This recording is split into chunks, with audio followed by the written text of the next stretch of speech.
وہ کہے گا نہیں ہم نے جیسا سنا تھا ایسا تھا نہیں, ہم نے ایسا دیکھا نہیں.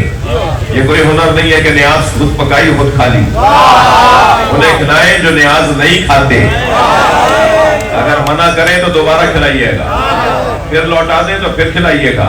میں آپ کو ممبر پہ بیٹھ کے زمانہ دیتا ہوں, چوتھی مرتبہ ان کی طرف سے نیاز آئے گی کہ ہم بھی نیاز کرتے ہیں. یہ عجیب بات ہے, عقیقے کا کھانا کھا لیتے ہیں, حسین کی نیاز نہیں کھائیں. عقیقے کا کھانا بھی تو کسی کے نام پر ہی کھلا تھا, باقاعدہ کارڈ میں اس بچے کا نام لکھا ہوتا ہے. کیا توہر کا کھانا کیا کہتے ہیں, اس بچے کا نام لکھا ہوا ہوتا ہے یا نہیں, وہاں جا کے اس بچے کا کھانا کھا لیں گے. جی ولیمے کے کھانے پہ لکھا ہوتا ہے کس کے ولیمے کا کھانا ہے.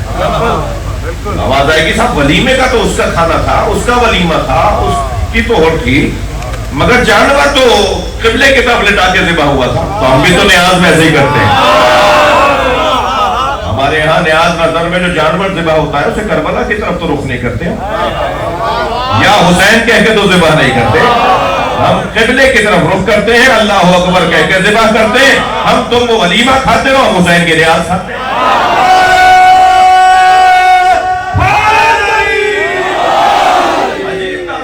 سارے کھانے کھا لیں گے امام کے نام پہ نہیں کھائیں گے, بلکہ میں اگر یوں کہہ دوں کہ سارے کھا لیں گے, اس کے نام کا نہیں کھائیں گے جس کے نام کا کھا رہے ہیں. یہ ساری کائنات جس کے نام پر سانس لے رہی ہے وہ حسین کا نواں بیٹا ہے. تسعۃ من ولد الحسین, امام زمانہ کی وجہ سے ساری کائنات سانس لے رہی ہے. یہ پوری دنیا جی رہی ہے بنام بتصدق امام مہدی. امام زمانہ علیہ السلام بلند الصلوات.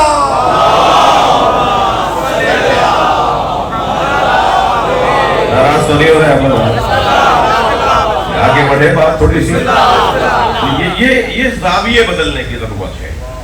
وہ آدمی ماننے لگے گا, تھوڑا سا اسے ذرا گھما کے دکھائیے, ذرا سیدھا کر کے دکھائیے. میں لفظوں کو سیدھا کر رہا ہوں, جی اسے سیدھا کر کے دکھائیے, وہ ماننے لگے گا. مسئلہ مجھ مبلغ کا ہے, کمزوری ہم مبلغوں کی ہے. مبلغ صرف میں نہیں ہوں بولنے والا, یا سب کالے کپڑوں والے امام حسین کے ذکر کے مبلغ ہیں, چلتے پھرتے مبلغ ہیں. بازار سے گزرتے ہیں نا, سب کو پتا ہوتا ہے یہ حسین ہی جا رہا ہے, تو یہ چلتے پھرتے مبلغ ہیں امام حسین کے ذکر کے. تو ہمیں تھوڑا سا زاویوں کو بہتر کر کے دکھانے کی ضرورت ہے.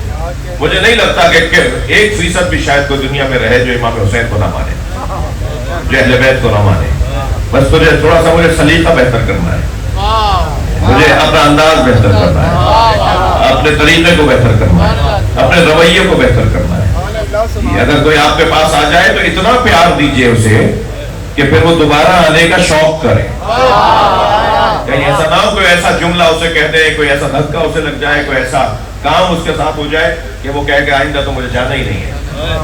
جی ہم تو منتظر ہیں نا کہ مجمع جو کل آنے والا ہے وہ آج آ جائے. جی جتنی جلدی کل والا مجمع آ جائے گا اتنی جلدی امام آئیں گے نا. امام کے آنے میں دیر اس وجہ سے بھی تو ہو رہی ہے کہ جو کل آنے والی ہے وہ آ نہیں رہی. جی یہ زاویہ بدلنے کی جگہ ہے, اینک بدلنے کی جگہ ہے, یہاں بیٹھنے والے کی دید بدل جاتی ہے. یہ فرش اعظام ہمیں بہت کچھ سکھاتی ہے. میں نے ایک جملہ کہا کہ لمبے قد والا, اچھی ہیکل والا, اچھی حیات والا, اچھے ہاتھ پیروں والا بڑا آدمی نہیں ہوتا. بڑا ہونے کا معیار کیا ہے؟ یہ ایک مثال شاید کسی کے لیے تکراری ہو. ایک فوجی افسر کہتے ہیں کہ کئی دن تک میں اپنے لشکر کو لے کر, اپنے سپاہیوں کے پورے جس کو کہہ لیجئے کہ پلاٹون کو لے کر, پورے ایک دستے کو لے کے, پورے ایک لشکر کو لے کے, وہ پہلے کہتے تھے رسالے کو لے کے, پورا رسالہ لے کے میں صحراؤں میں سفر کر رہا تھا کہ ہمیں کچھ دیر کے بعد, بہت دیر کے بعد ایک گھر نظر آیا. ہم نے اس کا دروازہ بجایا تو ایک بچہ باہر آیا. تو میں نے اس بچے سے کہا, وہ افسر کہتے ہیں, میں نے اس بچے سے کہا کہ بیٹا آپ کسی بڑے کو بھیجو. اس نے کہا آپ مجھ سے کہیے آپ کو کام کیا ہے. میں نے پھر اسے کہا بیٹا گھر میں کوئی بڑا ہوگا اسے بھیجو. اس نے پھر کہا کہ آپ کو کوئی کام ہے تو مجھے بتائیے، میں آپ کا وہ مسئلہ حل کروں، میں آپ کو اس کا جواب دوں۔ پھر میں نے پھر کہہ دیا کہ بیٹا کسی بڑے کو لے کر آؤ۔ وہ اندر گیا، اونٹ کو پکڑ کر لے آیا، کہنا ہمارے گھر میں یہی پڑا۔ ارے بھائی تو بڑا کیسے بناتے ہو؟ جس کا قد بڑا ہو، جس کے پاس گاڑی بڑی ہو وہ بڑا ہوتا ہے، یا جس کی سوچ بڑی ہو، جس کی سمجھ بڑی ہو؟ لہذا طے کرنا ہوگا۔ یہ جگہ ہمیں بہت کچھ چیزیں سکھا دیتی ہیں، یہاں آنے والے کو اپنا بہت کچھ بہتر کرنا ہے۔ کم سے کم میرے عزیزوں، میں بار بار بولتا ہوں، بار بار بولوں گا، 3 لوگوں کو یہ عالی مدد بولنا ہی نہیں چاہیے۔ احسان نہ کرے مذہب پہ اور مذہب والوں کے پر مولا علی سے اپنی تعلق کو جوڑ کر۔ 3 لوگوں کو یہ عالی مدد نہیں بولنا چاہیے۔ ایک کنجوس کو، جس کی جیب سے پیسہ نہیں نکلتا، جو علاقے کے اندر سخاوت کے ساتھ رہتا نہیں ہے، جو پیسے قبر میں لے جانا چاہتا ہے، اور بچے قبر کے اندر 2.5 گز سے زیادہ کفن نہیں دیں گے، انگوٹھیاں بھی اتار لیں گے، گلے سے چین بھی اتار لیں گے، یہ گھڑی بھی اتار لیں گے۔ یہ سارے بچے بعد میں گھڑی میں لڑیں گے، گھڑی لڑیں گے۔ یہ پیسے کہاں لے جاؤ گے بھائی؟ قبر میں تو لے جاؤ گے نہیں۔ تو یہ جو پیسہ کمایا ہے یہاں لوگوں پہ خرچ کرو، یا دوسروں پہ خرچ کرو، جی مذہب پہ خرچ کرو، انسانیت پہ خرچ کرو۔ تو کنجوس کا، ناراض تو نہیں ہو رہے، کنجوس کا مولا علی سے کوئی تعلق نہیں۔ مولانا زکات دیں گے تو بچے گا کیا؟ خمس دیں گے تو بچے گا کیا؟ ارے بھائی 5واں حصہ تم کہہ رہے ہو دے دے پہ کچھ نہیں بچے گا، تو 5واں خود رکھ لو، اور جو 4 حصے ہیں وہ دے دو۔ نہ خمس دے، نہ زکات دے، نہ صدقہ دے، نہ خیرات دے، پیسے جمع کیے چلے جا رہے ہیں۔ مجھے بھی کوئی صاحب بتا رہے تھے کہ بعض لوگوں کے پاس تو کروڑوں روپے کی ملکیتیں ہوتی ہیں، اب وہ گدے گاڑی پہ بیٹھتے ہیں، بٹن پھٹے ٹوٹے ہوئے ہوتے ہیں، پانچے پھٹے ہوئے ہوتے ہیں، کالر ادھڑے ہوئے ہوتے ہیں، جیب پھٹی ہوئی ہوتی ہے۔ جی جو اپنے اوپر نہیں لگاتا وہ مسجد میں کیا لگائے گا؟ وہی امام بارگاہ میں کیا لگائے گا؟ وہ مجلس کیوں کرے گا بھائی؟ امور میں بات کے بعد کی مجلس کو ختم کر دے گا؟ نہیں۔ کنجوس کا کوئی تعلق مولا علی سے نہیں ہے۔ دوسرا نام بتا دوں، بزدل کا کوئی تعلق، ڈرپوک، چھوٹی چھوٹی باتوں پہ سودے کرنے والا، ذرا ذرا سے مفادات کے اوپر اپنا عقیدہ بدلنے والا، جب چاہے ہاتھ باندھ دے، جب چاہے کھول دے۔ کیا ضرورت آ رہی ہے اہل بیت کو ان لوگوں کی؟ میں یہ بات کہتا ہوں، پھر کہہ رہا ہوں، مجھے اس سنی سے بہت پیار ہے جو لاکھوں شیعوں میں ہاتھ باندھ کے نماز پڑھتا ہے، مگر مجھے اس شیعہ سے بڑی نفرت ہے جو 4 سنیوں میں ہاتھ باندھ لیتا ہے۔ ہمارے افسران، ہماری حیثیت والے لوگ جب چاہتے ہیں ہاتھ باندھ لیتے، تو میں تو دادا بھی ہاتھ کھول دیتے، تو میں کیا ہوں؟ نہیں، ہاتھ تو ہم کھولتے ہیں، مگر یہاں پر اور لوگ بھی تھے جو ڈرپوک ہو، جو یہ کہنے میں ہمت نہ کرتا ہو ولی والا ہے، جو یہ بتانے میں شرم کرتا ہو کہ امام جعفر صادق کے فقہ پہ عمل کرتا ہے، اس کی نہ امام کو، ائمہ کو کوئی ضرورت ہے، نہ معاشرے کو کوئی ضرورت ہے۔ ہمت، حوصلہ، شجاعت، بہادری کے ساتھ جینے والا۔ توجہ ہے ہمارا؟ اس پنکھے کو تھوڑا سا میری طرف سے ہٹا دیجیے، ایک اور صلوات پڑھیں، صلوات پڑھیں گے۔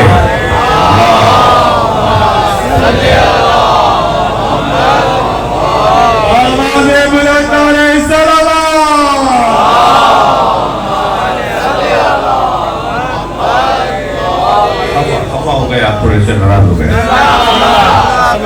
نہیں ہوئے تو ایک بلند صلوات پڑھیں۔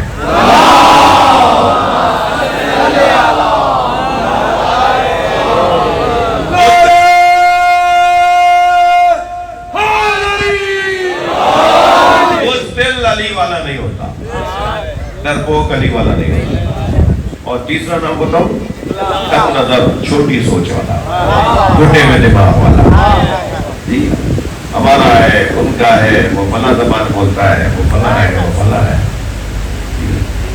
وہ بریلویوں کی مسجد ہے، وہ دیوبندیوں کی ہے، وہ شیعوں کی ہے، اللہ کی کون سی ہے؟ اچھا، پھر آپ کا بھی حال بہت اچھا نہیں ہے۔